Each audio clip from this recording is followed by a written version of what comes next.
Bom dia a todos, tudo bem? Meu nome é Davidson Maciel, sou professor de História. Desculpe aí que a minha mãe, tá? E é normal, perfeitamente normal, tá? Tem que valorizar as mães, tá? Olha só, escuta, por favor. Valorize seus pais, viu? Normal. Gente, eu vou gravar um vídeo aqui bastante interessante. Minha cachorra. Sobre. Eu vou falar um livro bastante interessante do livro As Origens do Totalitarismo. É da escritora chamada Hannah Arendt, tá?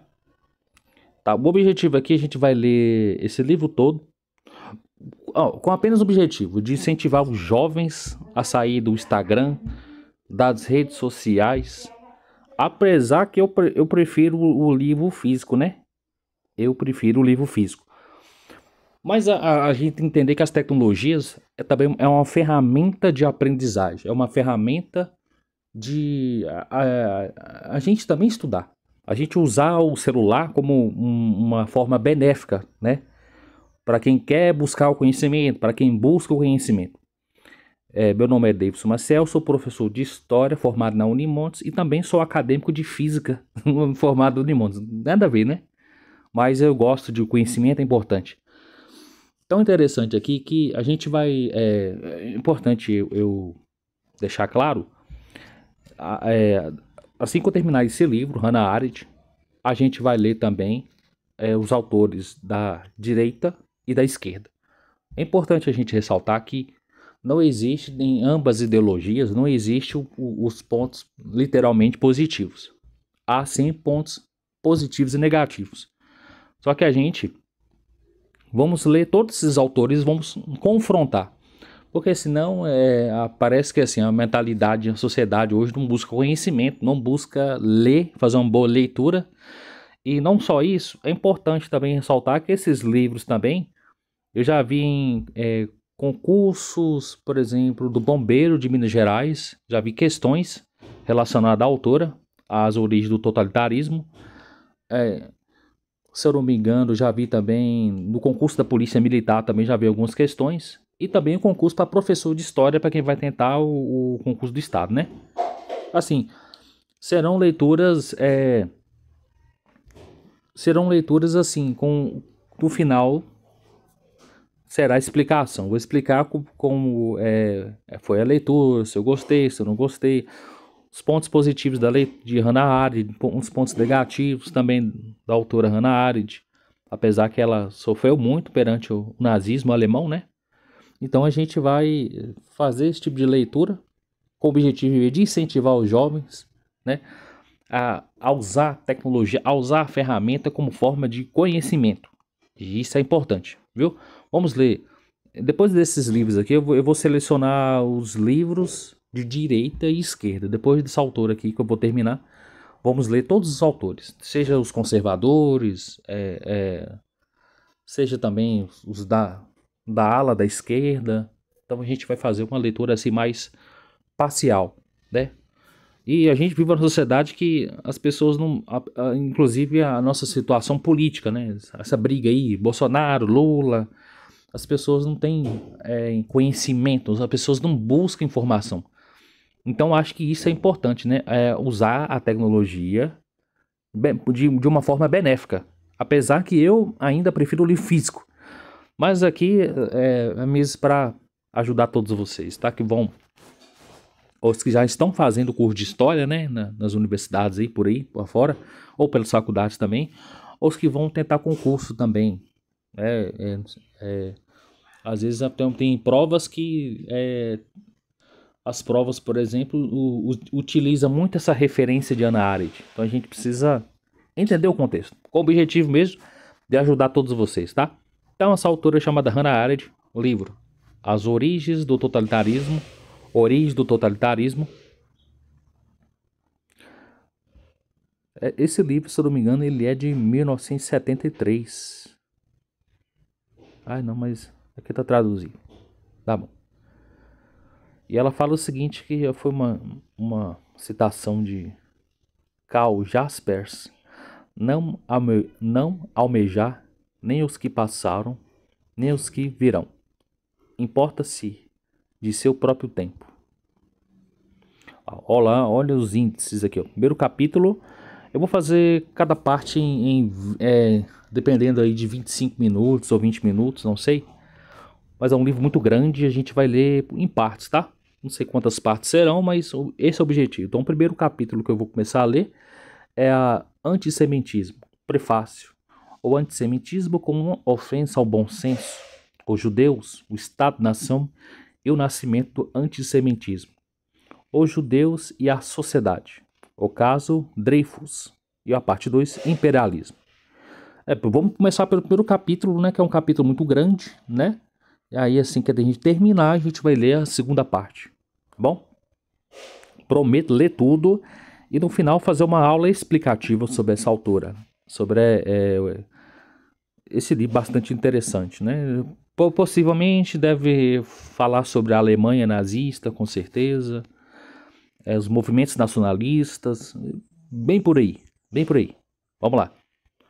Prefácio. A primeira edição, vamos ler aqui. 2 guerras mundiais em uma geração, separadas por uma série ininterrupta de guerras locais e revoluções, seguidas de nenhum tratado de paz para os vencidos e de nenhuma trégua para os vencedores. Levaram a antevisão de uma terceira guerra mundial entre as duas potências que ainda restavam. Possivelmente, está falando aqui dos Estados Unidos e a União Soviética, hoje a Rússia, né? O momento de expectativa é como a calma que sobrevém quando não há mais esperança. Já não ansiamos por uma eventual restauração da antiga ordem do mundo com todas as suas tradições, nem pela reintegração das massas, arremessadas a um caos, produzido pela violência das guerras e revoluções, e pela progressiva decadência do que sobrou. Nas mais diversas condições e nas circunstâncias mais diferentes, contemplamos apenas a evolução dos fenômenos, entre eles o que resulta no problema de refugiados. Gente destituída de lar em números sem precedentes. Gente desprovida de raiz em intensidade inaudita. Nunca antes nosso futuro foi imprevisível. Nunca dependemos tanto de forças políticas que podem, a qualquer instante, fugir das regras do bom senso e do interesse próprio. Forças que pareciam insanas, e se fossem medidas pelos padrões dos séculos anteriores.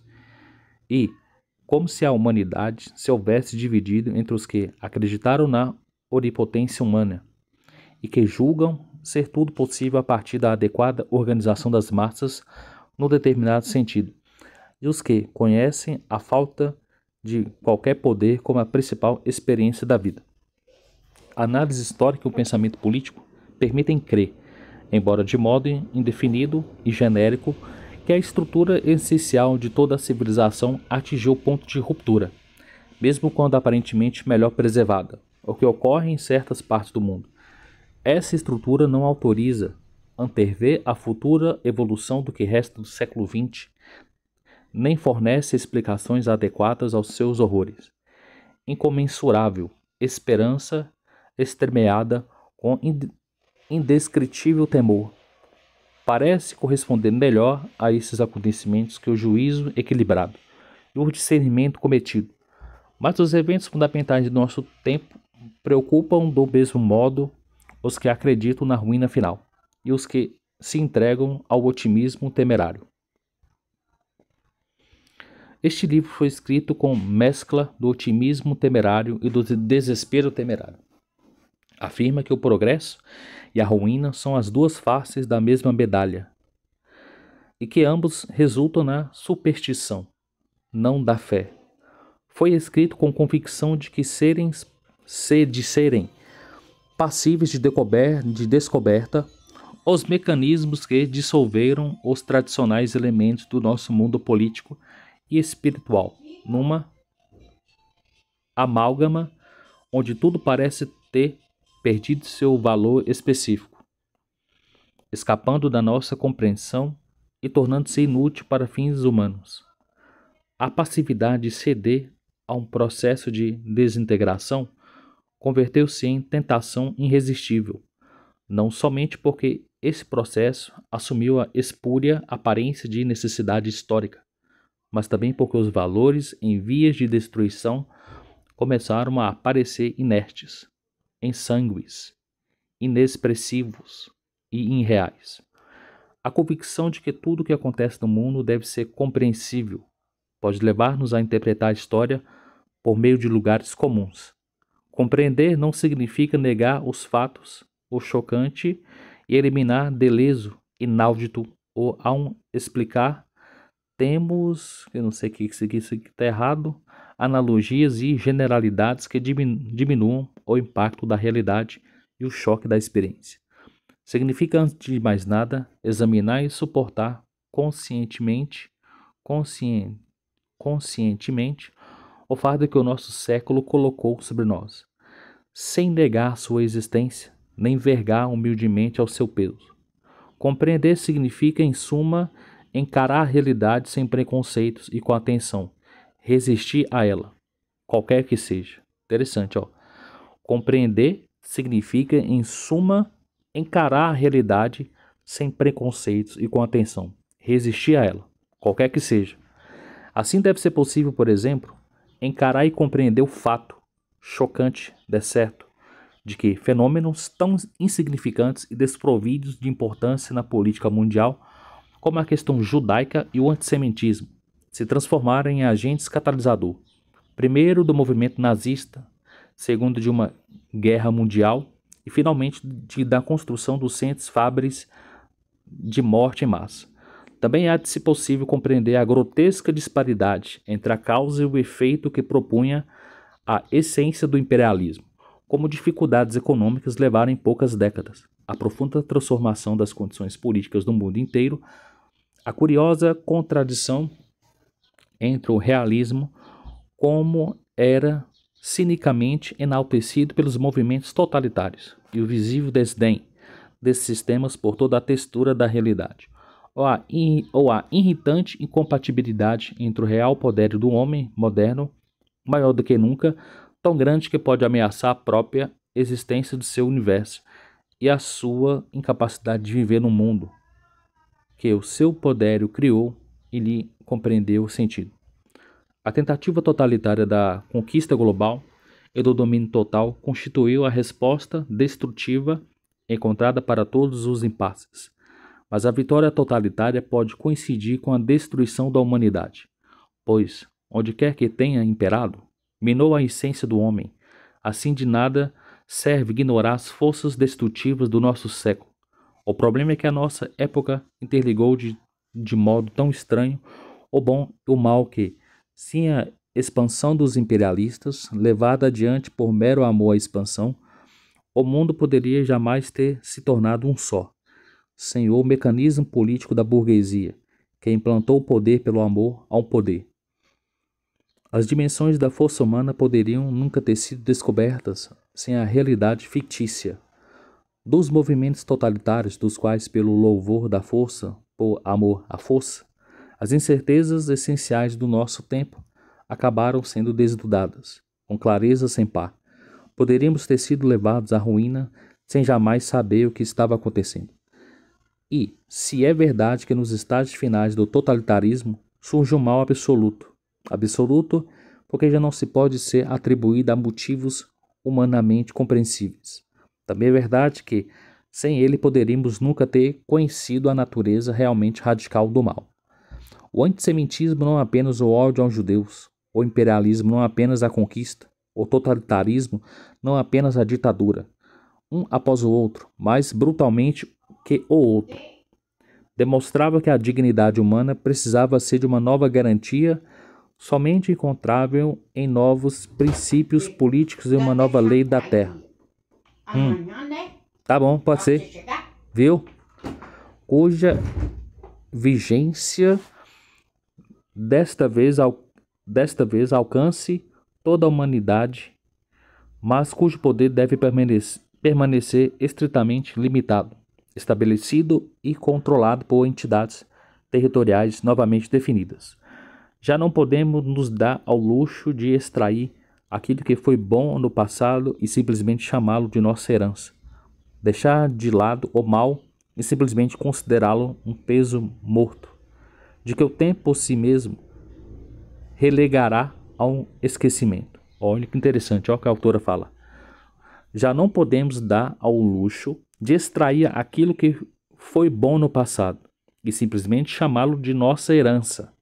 Deixar de lado o mal e simplesmente considerá-lo num peso morto, que o tempo por si mesmo relegará ao esquecimento. Interessante. A corrente subterrânea da história ocidental veio à luz e usurpou a dignidade da nossa tradição. Essa é a realidade que vivemos, e é por isso que todos os esforços de escapar do horror do presente, refugiando-se na nostalgia por um passado ainda eventualmente intacto ou antecipado óbvio de um futuro melhor. São vãs. Oblívio, intacto ou no antepassado oblívio de um futuro melhor são vãos. Parte 1. Antissemitismo. Este é um século extraordinário que começa com a Revolução e termina com o caso Dreyfus. Dreyfus. Talvez ele venha a ser conhecido como o século da escória. Vamos lá, prefácio. Entre o antissemitismo como ideologia leiga do século XIX, que de nome, embora não de conteúdo, era desconhecida antes da década de 1870, e o antissemitismo como ódio religioso aos judeus, inspirado no antagonismo de duas crenças em conflito. Obviamente, há profunda diferença. Pode-se discutir até que ponto o primeiro deve ao segundo, e os seus argumentos e a sua atração emocional. A noção de que foram ininterruptamente contínuas as perseguições, expulsões e massacres dos judeus desde o fim do Império Romano até a Idade Média. Isso aqui é bastante importante, ó.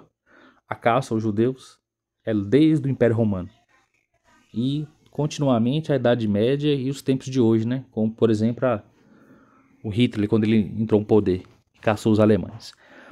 E depois sem parar até o nosso tempo, frequentemente conjugada com a ideia de que o antissemitismo moderno nada é mais senão uma versão secularizada de populares superstições medievais. Não é menos preconceituosa, embora naturalmente menos nociva, que a noção antissemita de uma secreta sociedade judaica que dominou ou procurou dominar o mundo desde a antiguidade. Historicamente, o hiato entre os fins da Idade Média e a época moderna no que se refere à questão judaica é ainda mais marcante. Aqui ela deixa uma referência, tá? Não sei qual o livro que ela tá falando. Aqui ela faz uma crítica perante um autor. Depois a gente vai ler essa parte.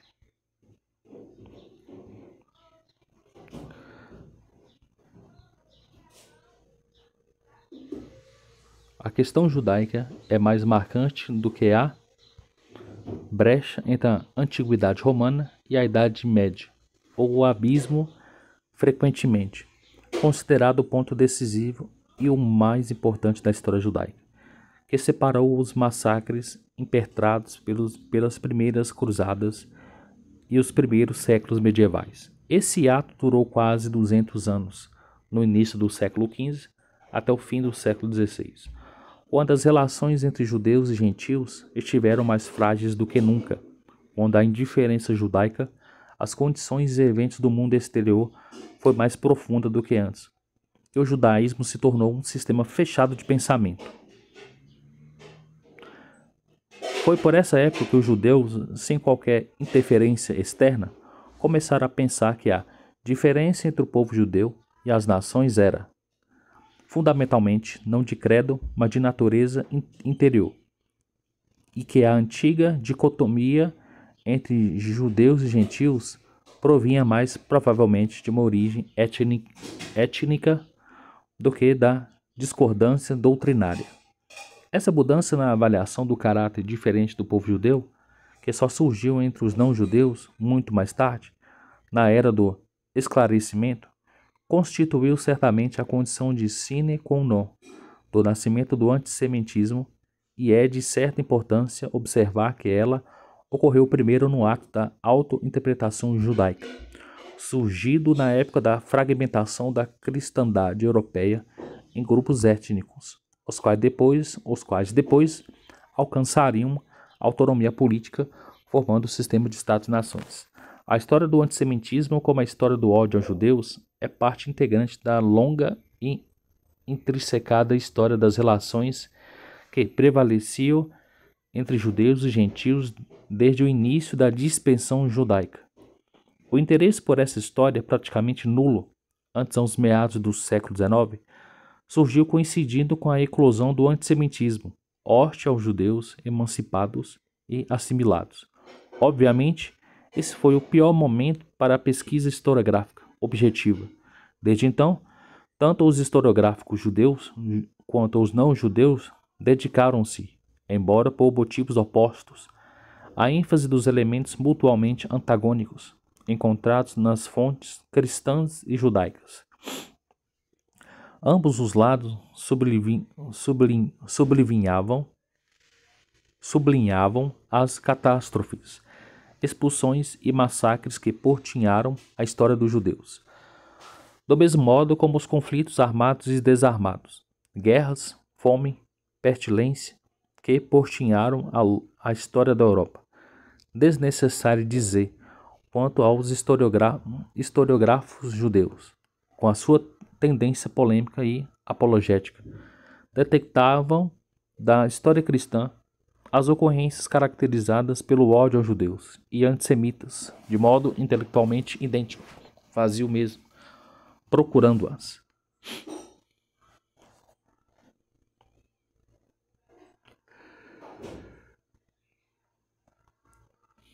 Enunciações das antigas autoridades judaicas, que tiveram dado início à tradição judaica de antagonismo, muitas vezes violento, contra os cristãos e gentios. A opinião pública judaica ficou então não só perplexa, mas genuinamente pasmada. Também tinham seus porta-vozes conseguido convencer a todos, inclusive a si mesmos, da veracidade do antifato que apresentava a segregação dos judeus como resultado exclusivo da hostilidade dos gentios e do seu complexo obscurantismo. Deste modo, desde então, os historiadores judeus passaram a afirmar ter sido o judaísmo sempre superior às outras religiões, pelo simples fato de crer na igualdade e tolerância humana.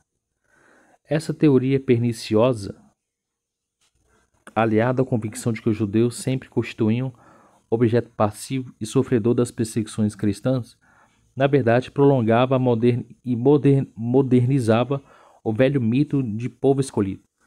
Assim só podia levar as novas e frequentemente complicadas práticas de segregação destinadas a manter a antiga dicotomia. Agora, por que ela acha que esses povos que se diziam superiores é uma teoria perniciosa? Vamos ver depois. Numa daquelas ironias que parecem reservadas aos que, pois qualquer motivo, buscam enfeitar e manipular os fatos políticos e aos registros históricos. Pode ser. Se eles quiseram manipular os fatos históricos, os registros, pois se os judeus tinham em comum com os seus vizinhos não-judeus algo que justificasse a sua recém-proclamada igualdade, era precisamente o passado de mútua hostilidade determinada religiosamente, passado tão rico em realização cultural, no nível mais alto quanto abundante em fanatismo e superstições no nível das massas ignorantes. Interessante. O que ela fala aqui? Pois, se os judeus tinham em comum com seus vizinhos não-judeus algo que justificasse a sua recém-proclamada igualdade, era precisamente o passado de mútua hostilidade determinada religiosamente, passado tão rico em realização cultural no nível mais alto, quanto abundante em fanatismo e superstições no nível das massas ignorantes. Contudo, até os irritantes estereótipos deste setor da historiografia judaica apoiam-se mais solidamente em fatos históricos do que obsoletas necessidades políticas e sociais do povo judeu na Europa do século XIX e no começo do século XX. Embora a história cultural judaica fosse infinitamente mais diversa do que se suponha naquela época, e embora as causas do desastre judeu variassem ao longo das circunstâncias históricas e geográficas, a verdade é que se alteravam mais em função do ambiente não judeu do que das comunidades judaicas. Dois fatos reais foram decisivos para a formação dos conceitos errôneos e fatídicos que ainda permeiam as versões populares da história judaica. Em parte alguma, em algum tempo depois da destruição do templo em Jerusalém, no ano de 70 a.C., no ano 70 depois de Cristo, os judeus possuíram território próprio e estado próprio. Sua existência física sempre dependeu da proteção das autoridades não judaicas, embora se lhes concedessem em várias regiões alguns meios de autodefesa, como por exemplo aos judeus da França e da Alemanha, até começo do século XIII. O direito de portar armas, isso não significa que os judeus nunca tiveram força, mas a verdade é que em qualquer disputa violenta, não importa por que motivos os judeus eram não apenas vulneráveis como indefesos. Assim, não admira que, especialmente no decorrer dos séculos em que era completa a sua separação do meio não judeu, em que foram anteriores à sua cessão à igualdade política, que todas as múltiplas explosões da violência lhes parecem meramente normais. Além disso, as catástrofes eram entendidas, dentro da tradição judaica, em termos da martirologia, o que por sua vez tinha base histórica, tanto aos primeiros séculos de nossa era, quanto judeus e cristãos desafiavam o poder do Império Romano, quanto às condições medievais, quando se oferecia aos judeus o batismo como alternativa para se livrarem das perseguições, mesmo se a causa da violência fosse política e econômica, e não religiosa. Essa sequência de eventos conduziu à ilusão de que, desde então, afeta então os historiadores judeus como os não-judeus, para que ambas as partes dão mais ênfase no fato de os cristãos se desassociarem dos judeus do que do inverso. Assim, esconde o seguinte fenômeno: a separação dos judeus do mundo gentil e, mais especificamente, do ambiente cristão tem sido maior relevância na história judaica do que o seu oposto, pela razão óbvia de que a própria sobrevivência do povo judeu como entidade identificável dependia dessa separação, que era voluntária, e não, como se costumava supor, resultante da hostilidade dos cristãos e não judeus em geral.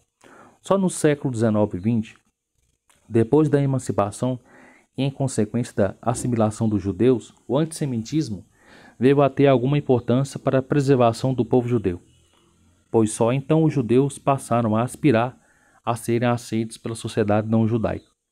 Embora os sentimentos antijudaicos fossem correntes entre as classes educadas na Europa do século XIX, o antissemitismo como ideologia constituía comum, com muito poucas exceções, além de atuação dos malucos e lunáticos. Até os duvidosos produtos do judaísmo apologético, que nunca convenceram ninguém, senão os que já estavam convencidos, formavam exemplo de elevada erudição e cultura. Se comparados com os inimigos dos judeus, tinha a oferecer em matéria de pesquisa histórica.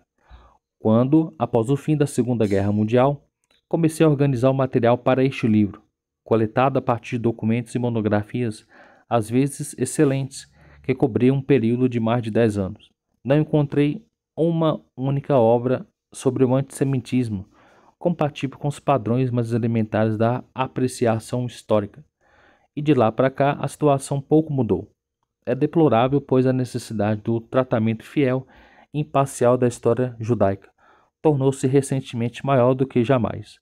Os acontecimentos políticos do século XX atiraram o povo judeu no centro do turbilhão de eventos. A questão judaica e antissemitismo, fenômenos relativamente sem importância em termos de política mundial, transformaram-se em agente catalisador, inicialmente na seção do movimento nazista e do estabelecimento da estrutura organizacional do Terceiro Reich, do que todo cidadão tinha de provar que não era judeu ou descendente dos judeus, e em seguida uma guerra mundial de ferocidade nunca vista, que culminou finalmente com o surgimento do genocídio, crime até então desconhecido em meio à civilização ocidental. Creio ser óbvio que isso exige não apenas lamentação e denúncia. Claramente, né, foi um genocídio contra os judeus, né? Uma alegação da crença não cristã, né? Que eles se justificavam em os nazistas de matar os judeus, né? Teve engajamento político. A gente sabe que teve o alemão, o nazismo alemão usou isso de forma política. Se é que isso é entendido assim. Mas também compreensão. Este livro é uma tentativa de compreender os fatos, que à primeira vista pareciam apenas ultrajantes. Repito, compreender não significa negar o ultrajante, subtrair o inaudito do que tem precedentes ou explicar fenômenos por meio das analogias e generalidades, tais que se deixa de sentir o impacto da realidade e o choque da experiência. Significa antes examinar e suportar conscientemente o fardo que os acontecimentos colocaram sobre nós, sem negar sua existência, nem vergar humildemente a seu peso, como se tudo o que de fato aconteceu não pudesse ter acontecido de outra forma. Compreender significa, em suma, encarar a realidade, espontânea e atentamente, e resistir a ela, qualquer que seja, venha a ser ou possa ter sido. Para essa compreensão indispensável, embora não seja suficiente, uma certa familiaridade com a história judaica do século XIX e a consequente evolução do antissemitismo. Os capítulos que seguem tratam apenas daqueles elementos da história do século XIX que realmente importam para o estudo das origens do totalitarismo. Ainda está por ser escrita a história analítica do antissemitismo, o que foge ao escopo deste volume. Enquanto existir essa lacuna, justifica-se a publicação dos capítulos seguintes como contribuição para estudo mais completo, embora tenham sido originalmente concebidos, tão só parte integrante da pré-história do totalitarismo. Além disso, não apenas a história do antissemitismo tem sido elaborada por não-judeus mentecaptos e por judeus apologéticos, sendo em geral evitada por historiadores de reputação, mudantes,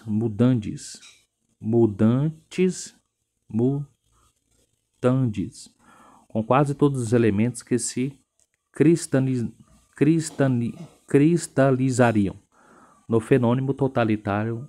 Ocorreu o mesmo. Ambos os fenômenos, o antissemitismo e o totalitarismo, mal haviam sido notados pelos homens cultos, porque pertenciam à corrente subterrânea da história europeia, onde, longe da luz do público e da atenção dos homens esclarecidos, puderam adquirir a virulência inteiramente inesperada. Ela fala aqui, isso é um ponto importante, porque pertenciam à corrente subterrânea da Europa, da história da europeia. Deve ser essa briga, né? Entre o Ocidente, o Oriente, esquerda, direita. A Revolução Russa em 1917 tornou uma revolução global. Quando a derradeira catástrofe cristalizante, a Segunda Guerra Mundial, trouxe à tona essas correntes subterrâneas. Exatamente. As duas ideologias brigavam pelo poder, né? A esquerda e a direita. Interessante o que ela fala.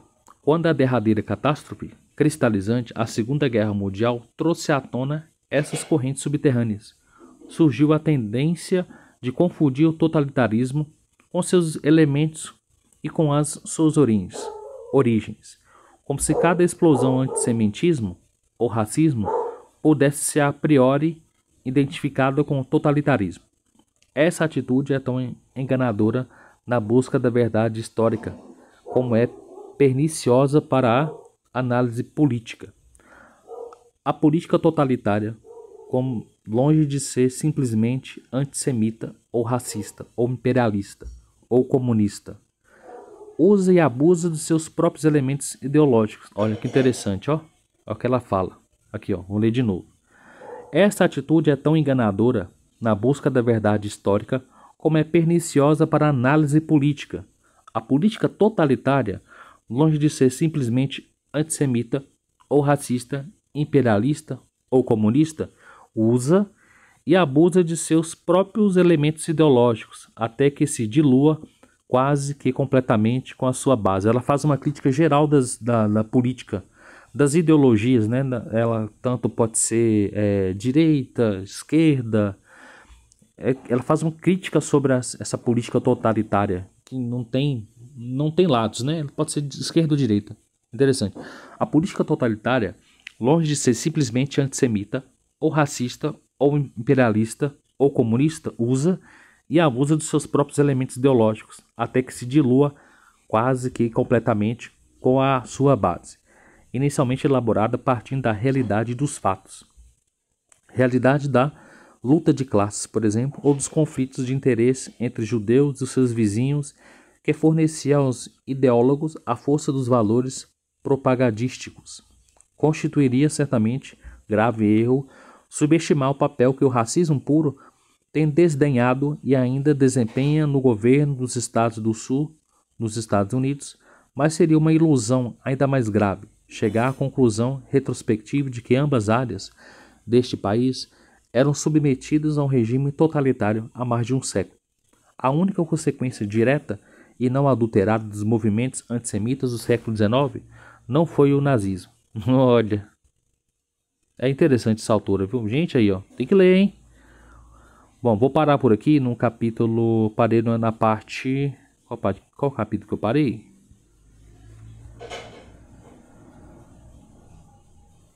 Tô quase no finalzinho.